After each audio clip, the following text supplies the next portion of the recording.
श्री गणेशाय नमः। ओम नमः शिवाय। श्री गुरुवे नमः। ज्योतिष शास्त्र के रोशनी से आपका जीवन रोशन करने वाले ज्योतिष तेजश्रिया इस यूट्यूब चैनल में आप सबका स्वागत है। अगर आपको ये वीडियो पसंद आए तो लाइक और शेयर कीजिए। अगर आपने हमारा चैनल सब्सक्राइब नहीं किया है तो कृपया सब्सक्राइब करें और बेल आइकॉन दबाएं ताकि हमारे आने वाली सभी वीडियो की जानकारी आप तक पहुंच सके। कृपया इस वीडियो को अंत तक देखिए क्योंकि वीडियो के अंत में हम एक महत्वपूर्ण घोषणा करने वाले हैं। इस वीडियो में हम आपको नक्षत्र के बारे में जानकारी देने वाले हैं। नक्षत्रों के गण, योनि, नाड़ी, तत्व आदि से उस नक्षत्र में जन्म लेने वाले जातक का स्वभाव, प्रकृति आदि बनते हैं। हर नक्षत्र के एक नक्षत्र देवता होते हैं जो ज्योतिष शास्त्र में हमें बताए गए हैं। हर पंचांग के अवकहड़ा चक्र में 27 नक्षत्र के नक्षत्र देवताओं का वर्णन है। अगर जातक अपने नक्षत्र देवता की आराधना उपासना करे तो जातक को भौतिक और पारमार्थिक लाभ हो सकता है। 27 नक्षत्रों के आराध्य वृक्ष भी हमें ज्योतिष शास्त्र में बताए गए हैं। आराध्य वृक्ष की उपासना से उस नक्षत्र में जन्मे जातकों का जीवन आरोग्य संपन्न हो सकता है। उन्हें जीवन में स्वास्थ्य और मानसिक समाधान भी प्राप्त होता है। आराध्य वृक्ष की उपासना मतलब उसकी सिर्फ पूजा न होकर आराध्य वृक्ष का रोपण, संवर्धन, पालन पोषण और सहवास भी है। अब देखते हैं नाड़ी। नाड़ी 3 प्रकार की होती है: आद्य नाड़ी, मध्य नाड़ी और अंत्य नाड़ी। नाड़ी से जातक के आरोग्य प्रकृति का पता चलता है। आद्य नाड़ी वात प्रकृति, मध्य नाड़ी पित्त प्रकृति, अंत्य नाड़ी कफ प्रकृति दर्शाती है। नाड़ी का रक्तगढ़ से कुछ संबंध नहीं होता। योनि। ज्योतिष शास्त्र में नक्षत्रों के 14 योनि बताए गए हैं। उन्हें अलग अलग प्राणियों के नाम दिए गए हैं। इन 14 प्राणियों के स्वभाव वैशिष्ट्य से मनुष्य के स्वभाव का तालमेल बिठाया गया है। अब देखते हैं गण। गण 3 प्रकार के हैं: मनुष्यगण, देवगण, राक्षसगण। देवगण सात्विक गुण, धार्मिक वृत्ति दर्शाता है। मनुष्यगण राजस गुण दर्शाता है। राक्षसगण तामसी गुण दर्शाता है। अब देखते हैं दान। प्रत्येक नक्षत्र के जातक ने जीवन में आने वाले बाधाओं को दूर करने के लिए जिन वस्तु का दान करना चाहिए वो वस्तु ज्योतिष शास्त्र में हमें बताई गई है। अब देखते हैं मुख। ज्योतिष शास्त्र में हर नक्षत्र को अधोमुख, तिर्योमुख और ऊर्ध्वमुख इनमें से एक मुख बताया गया है।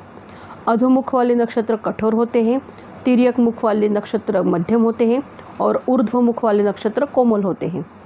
ऐसे ही स्वभाव विशेष उस नक्षत्र में जन्मे जातकों में भी दिखाई देते हैं। दृष्टि।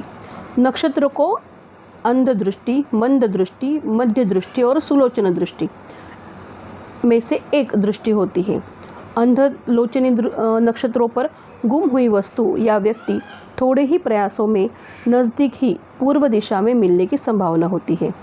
मंदलोचनी नक्षत्रों में गुम हुई वस्तु या व्यक्ति थोड़े ही प्रयासों में पर जरा विलंब से दक्षिण दिशा में मिलने की संभावना होती है।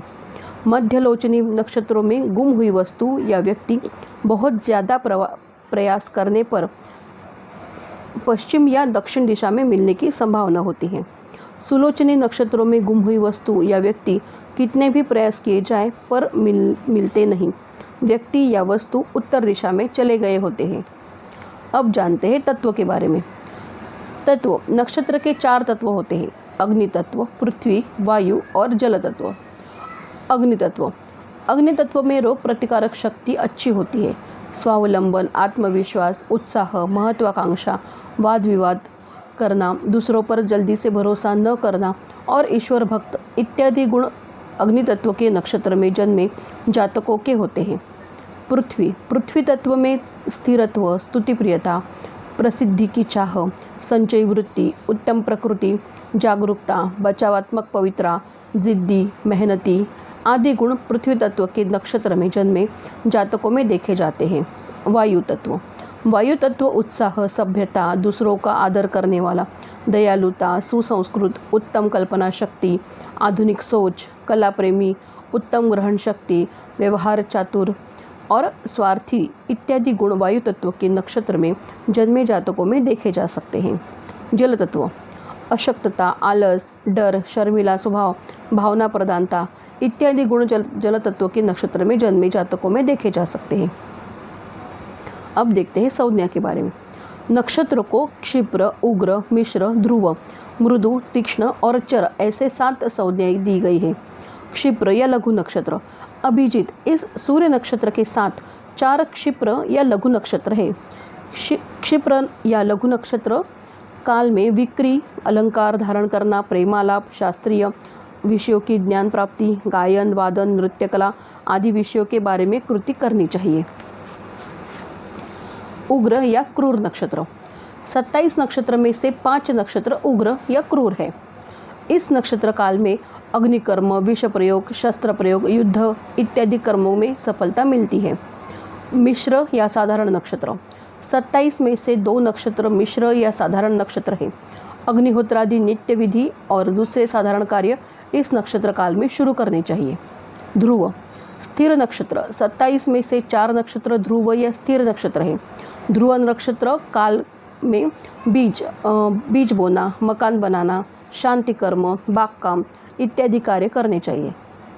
मृदु या मैत्र नक्षत्र। 27 नक्षत्रों में से 4 नक्षत्र मृदु या मैत्र नक्षत्र होते हैं। मृदु नक्षत्र काल में गायन, वादन, नए वस्त्र धारण करना, क्रीड़ा, अलंकार धारण करना आदि कृत्य करने चाहिए। तीक्ष्ण या दारुण नक्षत्र। 27 नक्षत्रों में से 4 नक्षत्र तीक्ष्ण या दारुण नक्षत्र होते हैं। तीक्ष्ण नक्षत्र काल में घातपात, अति भयंकर कृत्य, कलह, शिक्षा करना इत्यादि कार्य करने चाहिए। चर नक्षत्र। 27 नक्षत्रों में से 5 नक्षत्र चर होते हैं। चर नक्षत्र काल में वाहन खरीदी, वाहन चलाना सीखना, अश्वविद्या, प्रवास, नई मशीनरी की चालू करना इत्यादि कार्य करने चाहिए। इस तरह से हमने नक्षत्र के बारे में विस्तृत जानकारी पाई। इसी श्रृंखला में आने वाले वीडियो में हम आपको अश्विनी नक्षत्र से लेकर रेवती नक्षत्र तक हर एक नक्षत्र की विस्तृत जानकारी देंगे। अब पाए आपकी कुंडली आपके व्हाट्सएप पर सिर्फ 151 रुपये में। स्क्रीन पर दिखाई जाने वाली जानकारी हमें 7045216582 इस नंबर पर व्हाट्सएप करें। हमारे यूट्यूब चैनल को सब्सक्राइब करें। 7045216582 इस नंबर पर 151 रुपये गूगल पे से, फ़ोन पे या पेटीएम करें और पाए आपकी कुंडली व्हाट्सएप पर। धन्यवाद।